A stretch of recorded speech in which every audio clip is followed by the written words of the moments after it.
वादा करो कि तुम अपने मेडल लेने के लिए जिंदा रहोगे। तुम्हारी जगह मुझे नहीं जाना पड़ेगा। मुझे बस इतना सा वचन दे दो प्लीज। फोन पर बात कर रही दीपा आर्य अपने पति से वचन मांगती हैं तो लाइन के दूसरी तरफ एक खामोशी छा जाती है। तुम हंस रहे हो? मैं यहाँ इतनी सीरियस बात कर रही हूँ और तुम्हें हंसी आ रही है। पत्नी जब सच में नाराज होने लगती है तो हजारों मील दूर बैठा ये पति उसको समझाते हुए कहता है, अरे दीपा तुम तो बेकार ही टेंशन ले रही हो। मैं तो यहाँ कागज कलम घिसने का काम करता हूँ भाई, मुझे कुछ कैसे हो सकता है।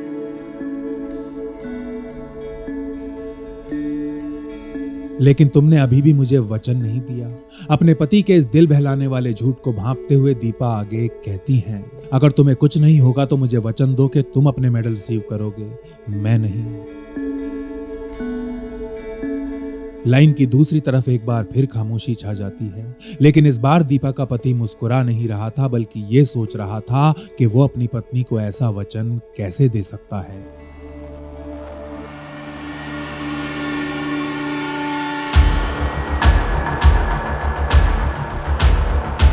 इंडियन आर्मी की पैरा एसएफ में बिताए पिछले 3 सालों ने अगर उसे कुछ सिखाया था तो वो ये कि अगला क्षण तो छोड़ो, इस क्षण में भी जीवन की कोई गारंटी नहीं है।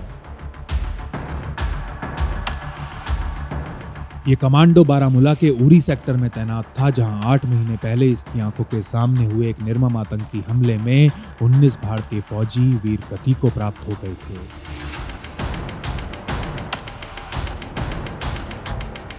शायद यही कारण था कि ये कमांडो अपनी पत्नी को जीवित रहने का वचन देने में थोड़ा संकोच कर रहा था। लेकिन आज दीपा अपने पति की एक सुनने को तैयार नहीं थी और उसका ये गुस्सा जायज भी था। उसका ये गुस्सा जायज था क्योंकि उसने किसी कमांडो से नहीं बल्कि एक IRS ऑफिसर से शादी की थी। इनकम टैक्स डिपार्टमेंट का एक एडिशनल कमिश्नर जिसको बेहद आराम की जिंदगी छोड़ खतरों से खेलने का चस्का लग चुका था।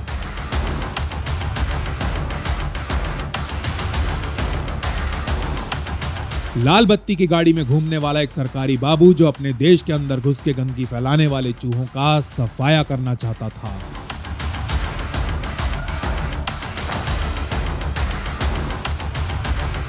ऐशो आराम से भरी जिंदगी छोड़ दुनिया का सबसे खतरनाक और मुश्किल काम चुनने वाले इस IRS ऑफिसर का नाम था कैप्टन प्रदीप शौर्य आर्य।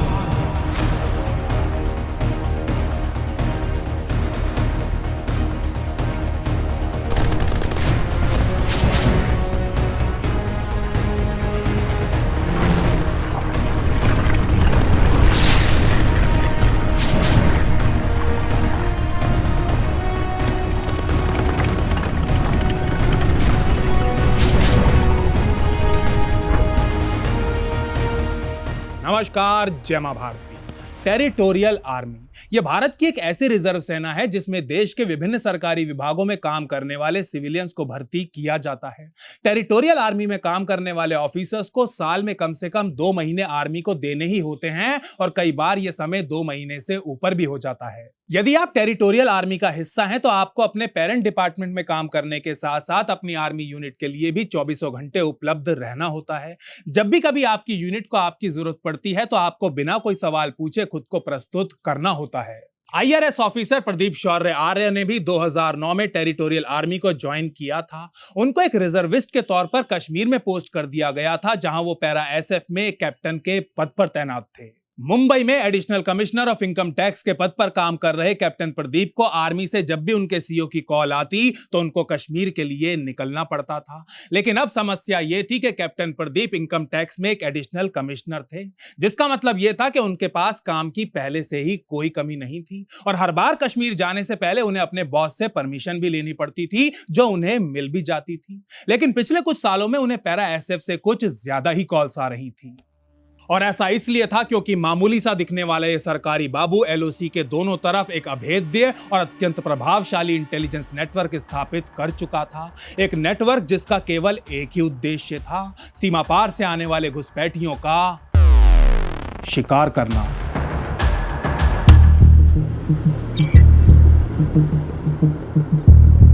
2 मई 2017 के दिन कैप्टन प्रदीप आर्या मुंबई के बलाड एस्टेट में स्थित अपने आईटी ऑफिस में बैठे हुए थे।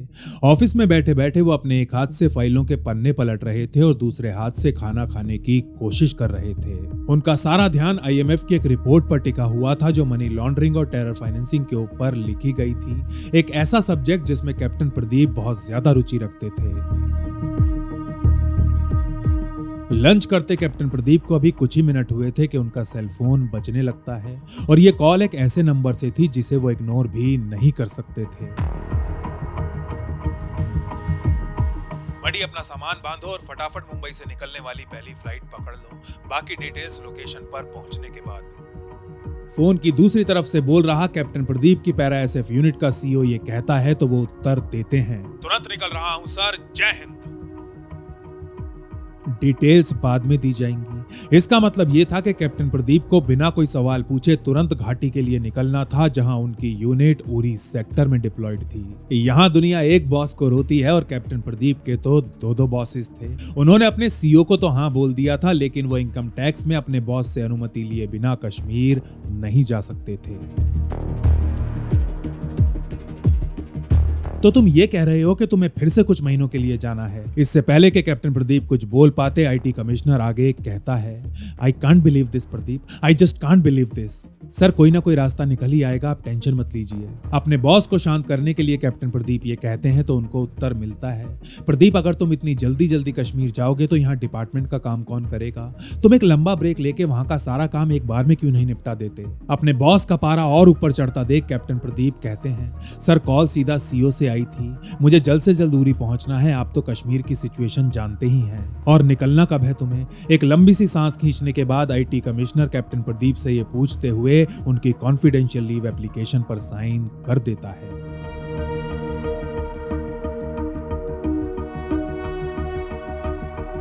अगले दिन की सुबह कैप्टन प्रदीप दिल्ली से होते हुए श्रीनगर जाने वाली फ्लाइट में बैठ जाते हैं। पूरे रास्ते उनके दिमाग में बस यही चलता रहता है कि उन्हें समन क्यों किया गया होगा। उनके सीईओ ने उन्हें एक भी क्लू नहीं दिया था और अब ये मिस्ट्री उनके पेट में गुलाटियां मार रही थी। कैप्टन प्रदीप की बेचैनी का दूसरा कारण यह था कि इससे पहले कभी भी उन्हें इस तरह समन नहीं किया गया था। आमतौर पर उन्हें महीने में ज्यादा से ज्यादा हफ्ते भर के लिए एक बार बुलाया जाता था, लेकिन इस बार उन्हें कुछ महीनों के हिसाब से अपना सामान पैक करने को बोला गया था।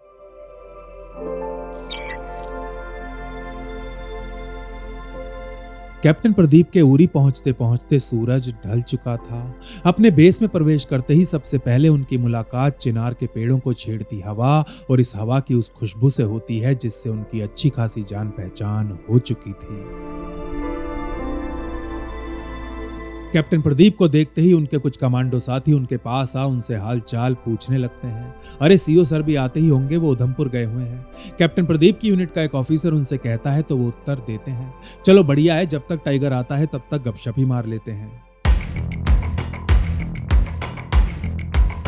इस पैरा एसएफ यूनिट का हर एक कमांडो अपने इस कर्नल सीईओ को टाइगर के नाम से बुलाता था और इसका एक अच्छा कारण भी था। सितंबर 2016 में पीओके के अंदर की गई सर्जिकल स्ट्राइक्स के बाद ये कर्नल एक दिग्गज का दर्जा प्राप्त कर चुके थे। स्ट्राइक्स में निभाई गई अपनी भूमिका के लिए कैप्टन प्रदीप के सीईओ को युद्ध सेवा मेडल से सम्मानित किया गया था। कुछ मिनट बाद सीईओ की गाड़ी बेस के अंदर घुसती है और गाड़ी में से 6.5 फुट का अत्यंत शक्तिशाली दिखने वाला एक ऑफिसर बाहर निकलता है, जिसे देखते ही वहां मौजूद हर एक ऑफिसर सल्यूट मारने लगता है। Good to have you back captain. Captain Pradeep की तरफ देख मुस्कुराते हुए कर्नल साहब आगे कहते हैं, मुझे पता है कि तुम बहुत ज्यादा बेचैन हो रहे हो, तुम्हें हमेशा एक्शन चाहिए था ना प्रदीप, तो तैयार हो जाओ, बहुत ही धमाकेदार एक्शन होने वाला है।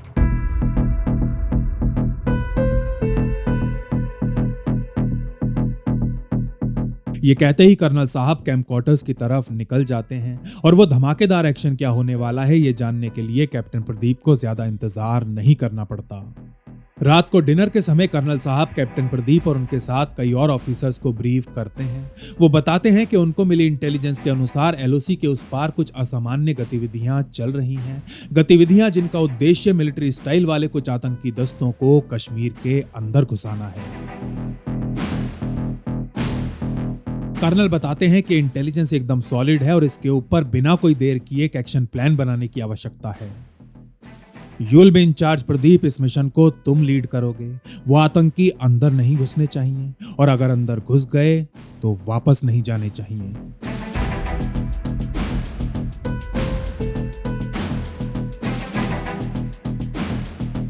8 महीने पहले उरी बेस पर हुए उस हमले की दर्दनाक यादें आज भी कैप्टन प्रदीप के दिमाग में बिल्कुल ताजा थीं। आज भी हर रात अपनी आंखें बंद करते ही उन्हें अपने साथियों की वो चीख पुकार सुनाई देती थी। कैप्टन प्रदीप उस अत्यंत दुर्भाग्यपूर्ण दिन को ना ही भूले थे और ना ही भुलाना चाहते थे। उरी हमले के कुछ दिन बाद ही भारतीय फौज ने पीओके में स्ट्राइक कर अपने फौजियों की वीरगति का बदला ले लिया था, जिसके बाद से पड़ोसी देश की फौज और बुरी तरह तिलमिलाने लगी थी। उसने फिर से घुसपैठ की कोशिशें तेज कर दी थीं और कैप्टन प्रदीप को मिली इंटेलिजेंस के अनुसार अगले कुछ हफ्तों में आतंकियों का एक हाईली ट्रेन्ड दस्ता कश्मीर में घुसने की कोशिश करने वाला था।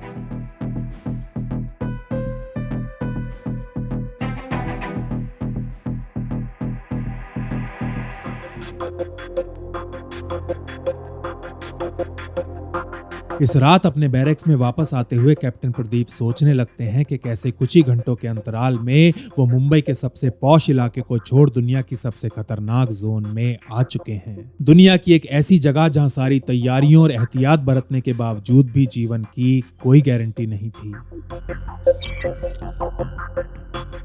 अगले दिन की सुबह होते ही कैप्टन प्रदीप भारतीय फौज के दूसरे इंटेलिजेंस विभागों से संपर्क साधते हैं। ये विभाग अलग अलग प्रकार की इंटेलिजेंस जैसे कि human intelligence, technical, communications, electronic और इमेजरी में एक्सपर्ट थे। इंटेलिजेंस की एक मजबूत रस्सी बनाने के लिए इन सभी धागों का एक साथ आना बहुत जरूरी था।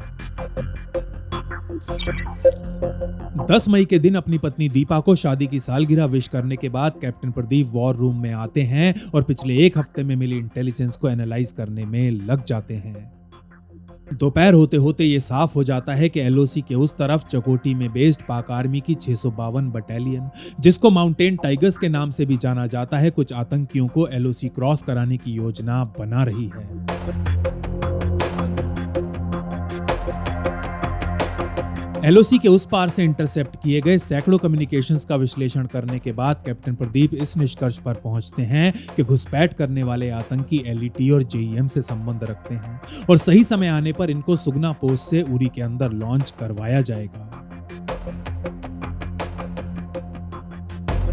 अपने वॉर रूम में कैप्टन प्रदीप को इलेक्ट्रॉनिक वॉरफेयर यूनिट से एक और बहुत ही महत्वपूर्ण ऑडियो इनपुट मिलता है। मेहमान आ रहे हैं, भेजने की तैयारियां शुरू करें। इस ऑडियो इनपुट को सीमा पार मौजूद एक आर्मी पोस्ट के रेडियो से इंटरसेप्ट किया गया था और ये इस बात की पुष्टि कर रहा था कि जल्द ही घुसपैठ की एक बड़ी कोशिश होने वाली है।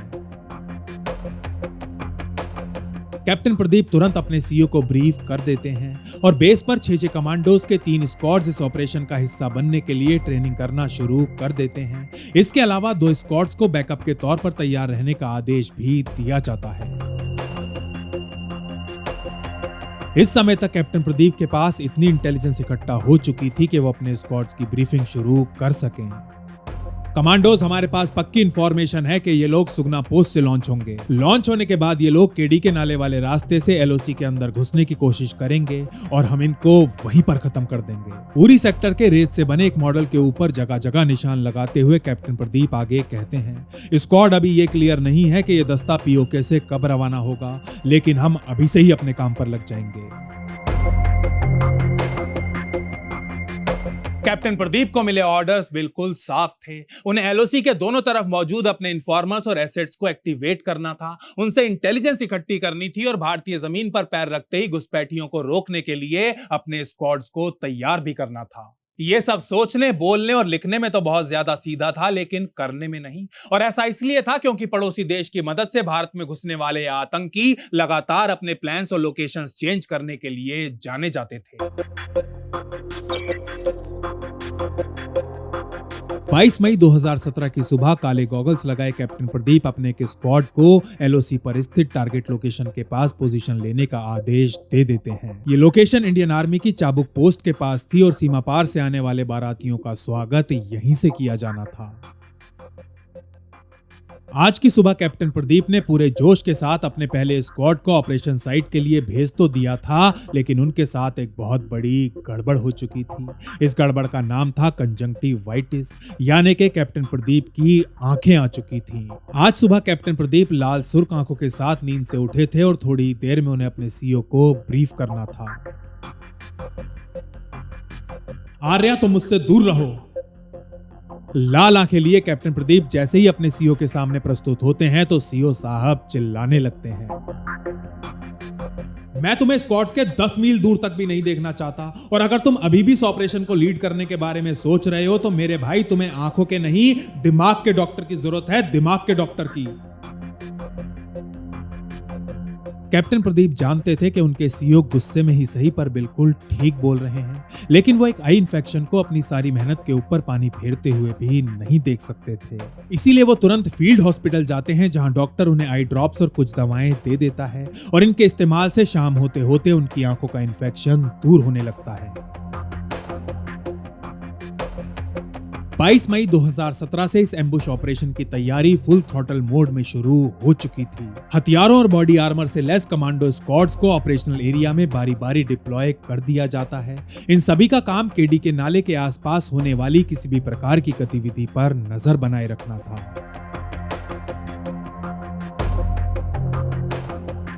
सर्वेलेंस सेट होने के साथ ही ऑपरेशन अपनी अगली स्टेज में प्रवेश कर चुका होता है, जिसके तहत घुसपैठियों के संभावित एंट्री रूट्स पर रेडियो कंट्रोल्ड आईईडीज को प्लांट किया जाना था, और प्लांट करने के बाद उनकी टेस्टिंग भी होनी थी।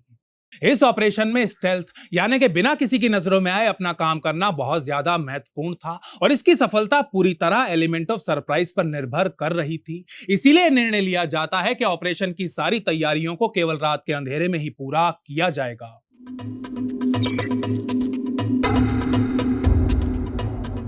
कैप्टन प्रदीप के नेतृत्व में उनके स्क्वाड्स पूरे जी जान से ऑपरेशन की तैयारियों में लगे हुए थे कि 26 मई को देर रात कैप्टन प्रदीप के सेल पर एक नंबर से कॉल आती है। नंबर जो 91 से नहीं बल्कि 92 से शुरू हो रहा था।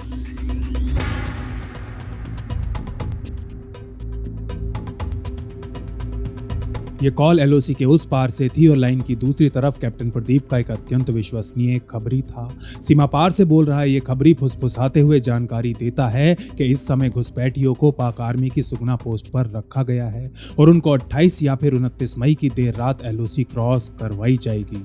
अपने इस खबरी को धन्यवाद देने के बाद कैप्टन प्रदीप फोन काटते हैं और सबसे पहले अपने 4 स्क्वाड्स को स्टैंड बाय पर रहने का आदेश देते हैं। कैप्टन प्रदीप जानते थे कि एक्शन का टाइम आ चुका है। वो अपनी पत्नी दीपा को फोन कर बताते हैं कि वो अगले कुछ दिनों के लिए उपलब्ध नहीं होंगे। वैसे घबराने की कोई बात नहीं है और वो फ्री होते ही सबसे पहले उनको ही कॉल करेंगे। अपने पति की ये बात बिल्कुल चुपचाप सुनने के बाद दीपा आर्या बहुत ज्यादा घबराए हुए मन से कॉल काट देती हैं। प्लान के अनुसार पैराएसएफ के 2 स्क्वाड्स को चाबुक पोस्ट पर रहना था, जबकि 2 स्क्वाड्स को केडी के नाला पर पहुंचना था, जहां पहले ही 2 स्क्वाड्स 22 मई से सर्वेलेंस कर रहे थे। सब कुछ प्लान के अनुसार ही जा रहा था कि 27 मई के दिन कैप्टन प्रदीप और उनके कमांडोज के लिए एक बहुत बड़ी समस्या उठ खड़ी होती है। एक ऐसी समस्या जो इस पूरे ऑपरेशन को खटाई में डाल सकती थी। इस समस्या का नाम था सब्जार अहमद भट्ट। हिजबुल का कमांडर और वानी का नया नवेला उत्तराधिकारी जो अभी पिछली रात ही फौज के हाथों मारा गया था। इस घटना के बाद से ही घाटी में जगह जगह हिंसक प्रदर्शन शुरू हो चुके थे। इसका मतलब ये था कि कैप्टन प्रदीप और उनके स्क्वाड्स के लिए बिना लोगों की नजरों में आए बेस से निकलना बहुत ज्यादा मुश्किल होने वाला था। इसीलिए 27 मई की देर शाम कुछ लोकल सिविलियन गाड़ियों का इंतजाम कर चारों स्क्वाड्स को किसी तरह चाबुक पोस्ट तक पहुंचाया जाता है। कैप्टन प्रदीप के नेतृत्व में ऑपरेशन करने के लिए पूरी तरह तैयार पैराएसएफ के स्क्वाड सर से पैर तक अपने बैटल गियर में लदे हुए थे। इन स्क्वाड्स का हर एक commando TAR 21 assault rifle, Colt M4 A1 carbine, Uzi silence sub machine gun, Kalashnikov machine gun, C90 disposable rocket launcher, grenade launcher और 9mm पिस्टल जैसे आधुनिक हथियारों से लैस था। इसके अलावा हर एक कमांडो को 6 हैंड ग्रेनेड्स और 4 मैगजीन्स भी दी गई थी।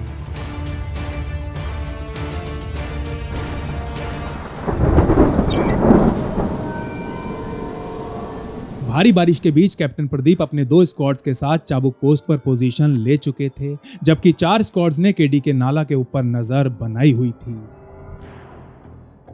सर, वैसे आज रात कांटेक्ट होने के कितने चांसेस हैं? कैप्टन प्रदीप का बड़ी हवलदार उनसे पूछता है तो वो उत्तर देते हैं, हो भी सकता है हीरो, वैसे जितना जल्दी हो उतना अच्छा है। कैप्टन प्रदीप अपने इस बड़ी को प्यार से हीरो बुलाते थे और वो जानते थे कि हीरो का ये सवाल निराधार नहीं था। उनको अच्छे से पता था कि ऑपरेशन की तैयारी फाइनल होने का मतलब ये कतई नहीं है कि आतंकियों के साथ कांटेक्ट होगा ही होगा।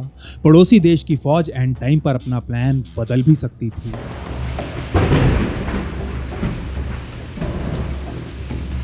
जैसे ही बारिश थोड़ी हल्की होती है, कैप्टन प्रदीप अपने 2 स्क्वाड्स को एलओसी के और पास पहले से ही डिसाइडेड एक पॉइंट पर जाने का आदेश दे देते हैं। सर, अभी तो यहाँ कोई एक्टिविटी नहीं है।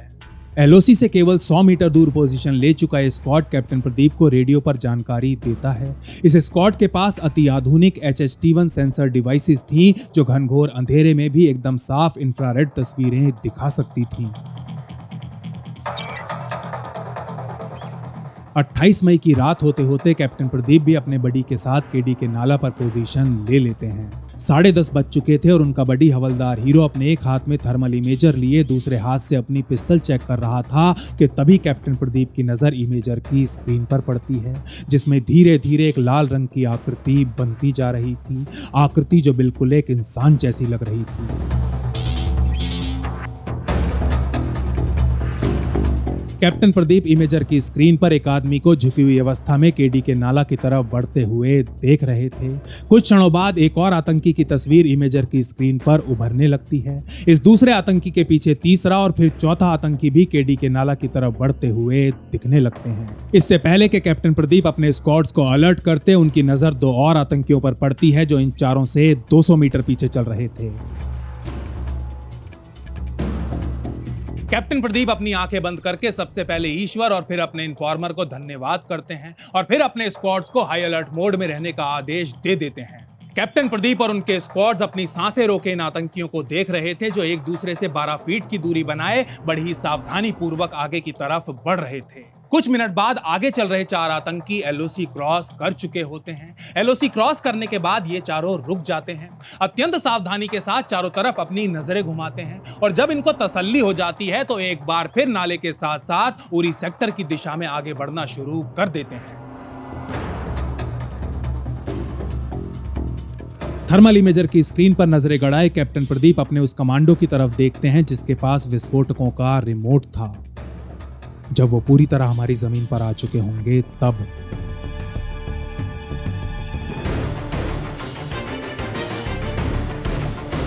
कैप्टन प्रदीप अपने इस कमांडो से ये कहते हैं और ठीक 5 सेकंड बाद बहुत जोर के 2 धमाके इस रात के सन्नाटे को पूरी तरह चीर कर रख देते हैं।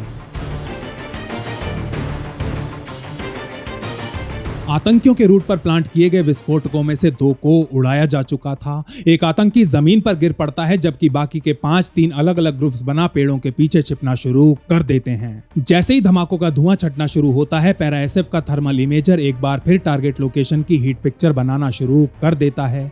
जल्द ही दिखाई पड़ता है कि घायल हो चुका आतंकी जरा सा भी मूव नहीं कर रहा है कि तभी एक दूसरा आतंकी अपने साथी को कवर में खींचते हुए चारों दिशाओं में अंधाधुंध गोलियां बरसाना शुरू कर देता है। भारतीय कमांडोज ने अभी तक एक भी राउंड फायर नहीं किया था और कैप्टन प्रदीप इसको बदलना चाहते थे।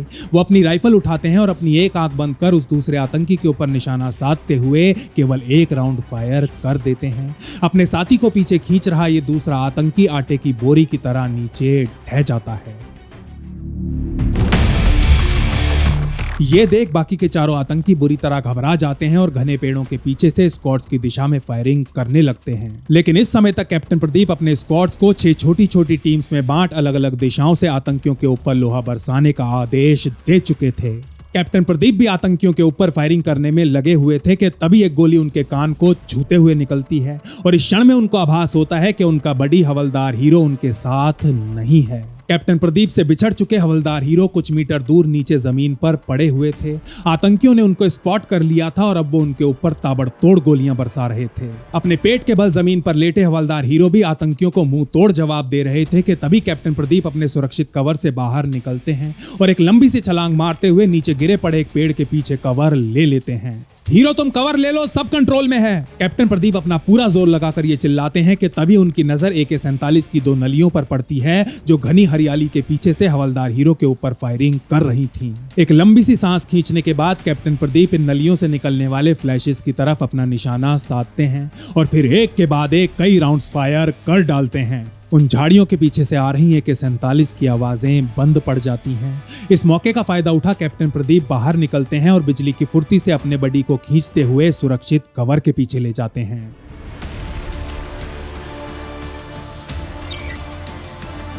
पहले विस्फोट के ठीक 20 मिनट बाद 4 आतंकी या तो मारे जा चुके थे या फिर बुरी तरह घायल हो चुके थे।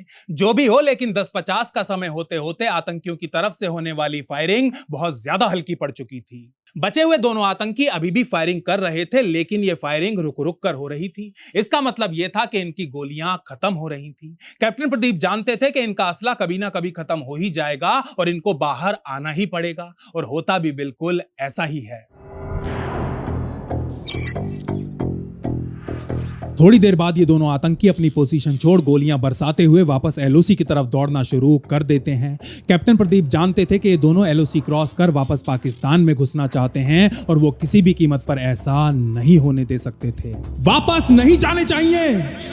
कैप्टन प्रदीप अपना पूरा जोर लगाकर ये चिल्लाते हैं और उनके 12 कमांडोज 6 अलग अलग दिशाओं से इन दोनों आतंकियों के ऊपर फायरिंग करना शुरू कर देते हैं। देखते ही देखते इन दोनों आतंकियों और LOC के बीच की दूरी केवल 50 मीटर की रह जाती है कि तभी कैप्टन प्रदीप एक बार फिर जोर से चिल्लाते हैं, वापस नहीं जाने चाहिए।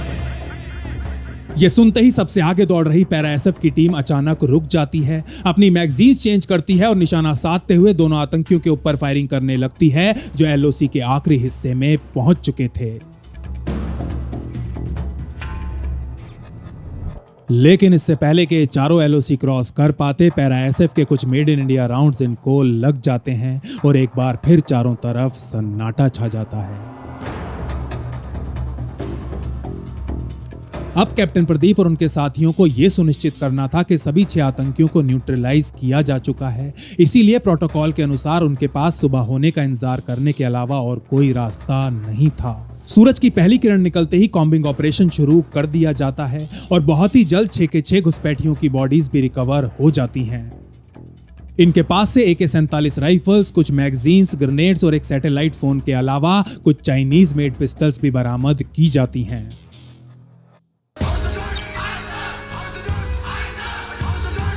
चार कमांडोज को सर्च करते रहने का आदेश दे कैप्टन प्रदीप अपने बाकी साथियों को इकट्ठा कर उन्हें इस अत्यंत सफल ऑपरेशन की बधाई देते हैं और फिर बेस पर मौजूद अपने CO को फोन करके कहते हैं, सर मिशन अकम्प्लिश्ड और हमारी साइड पर कोई नुकसान या इंजरी भी नहीं हुई है। 3 हफ्ते चली दिन रात की मेहनत के बाद यह एनकाउंटर केवल 45 मिनट में खत्म हो चुका था और कैप्टन प्रदीप द्वारा इकट्ठी की गई हर इंटेलिजेंस एकदम सटीक साबित हुई थी।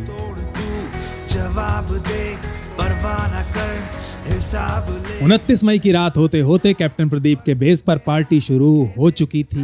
कई सालों में पहली बार आज कैप्टन प्रदीप भी अपने साथियों के साथ ओल्ड मॉन्क रम के कुछ पैग लगा ही लेते हैं। उधर कर्नल टाइगर ने कैप्टन प्रदीप के लिए केक भी ऑर्डर किया था, इसलिए नहीं क्योंकि उन्होंने इतने सफल ऑपरेशन को लीड किया था, बल्कि इसलिए क्योंकि अगले दिन यानी कि 30 मई को उनका जन्मदिन था।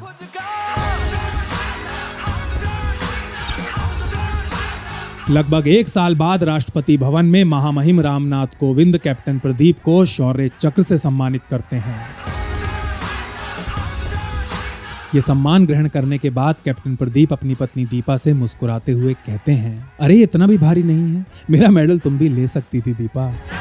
जोश बेशुमार है, बदले की जो आग है, गलती नहीं हमारी, पहले किया तुमने वार है, भुगतोगे तुम इसके लिए, छोड़ेंगे ना किसके लिए, घर में घुस के मारेगा ये नया हिंदुस्तान है, देश मेरा, मिट्टी मेरी, माँ है मेरी, जान है मेरी, हाथ न लगाना दूर। कैप्टन प्रदीप शौर्य आर्या ने आतंकवादी गोलीबारी का मुकाबला करते हुए अदम्य साहस और कर्तव्य से उठकर मृत्यु का सामना करने में असाधारण पराक्रम का उदाहरण प्रस्तुत किया।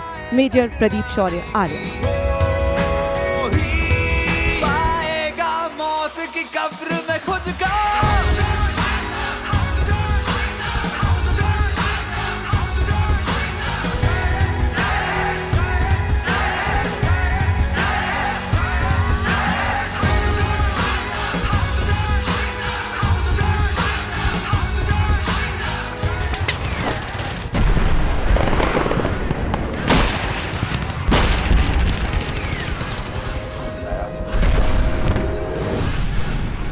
हिंदुस्तान भर में घुसेगा भी और मारेगा भी।